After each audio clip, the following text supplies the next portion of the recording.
YCP అధినేత మాజీ ముఖ్యమంత్రి జగన్మోహన్ రెడ్డి అధికారంలో ఉన్నప్పుడు చేసిన సవాళ్లు అన్నీ ఇన్ని కావు. మేము కానీ గేట్లు ఎత్తేస్తే తెలుగుదేశం పార్టీ పూర్తిగా ఖాళీ అవుతుందంటూ సవాళ్లు విసిరేవారు. ఇప్పుడు సేమ్ అదే డైలాగ్ను టీడీపీ ఎమ్మెల్యే మాజీ మంత్రి గంటా శ్రీనివాసరావు జగన్కు తిరిగి అప్పచెప్పారు. మేము కానీ గేట్లు ఎత్తేస్తే వైసీపీ పూర్తిగా ఖాళీ అవుతుందని గంటా ఎద్దేవా చేశారు. ఈరోజు ఇద్దరు ఎంపీలు బేదా మస్తాన్రావు, మోపిదేవి వెంకటరమణలు తమ ఎంపీ పదవితో పాటు వైసీపీకి రాజీనామా చేసిన విషయం తెలిసిందే. ఈ సందర్భంగా గంటా శ్రీనివాసరావు ఆసక్తికర వ్యాఖ్యలు చేశారు.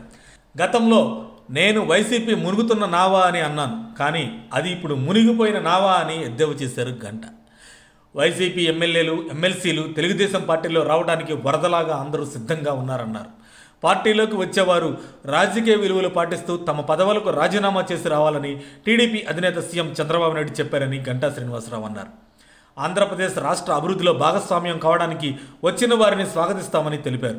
బేదా మస్తాన్రావు, మోపుదేవి వెంకటరమణ, పోతుల సునీత తమ పదవులకు రాజీనామా చేసి మా పార్టీలోకి వస్తున్నారని, మిగిలిన ఎమ్మెల్సీలు, ఎమ్మెల్యేలు, ఎంపీలు కూడా త్వరలో వైసీపీని వీడుతారని, చివరికి ఆ పార్టీలో జగన్ ఒక్కరే మిగులుతారని గంటా శ్రీనివాసరావు జోస్యం చెప్పారు.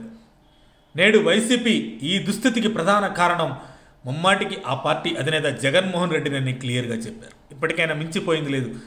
జగన్మోహన్ రెడ్డి తన వ్యక్తిత్వాన్ని, తీరును మార్చుకోవాలని గంటా శ్రీనివాసరావు హితవు పలికారు. అలా చేస్తే కనీసం వచ్చే 2029 ఎన్నికల నాటికైనా వైసీపీకి ప్రతిపక్ష హోదా అయినా దక్కుతుందన్నారు గంటా శ్రీనివాసరావు. మరిన్ని అప్డేట్స్ కోసం మా కాయ్ టీవీని సబ్స్క్రైబ్ చేసుకోండి. మా వీడియో కనుక మీకు నచ్చినట్లయితే లైక్ చేయండి, షేర్ చేయండి. మీ విలువైన అభిప్రాయాలను కామెంట్ బాక్స్లో తెలియజేయండి.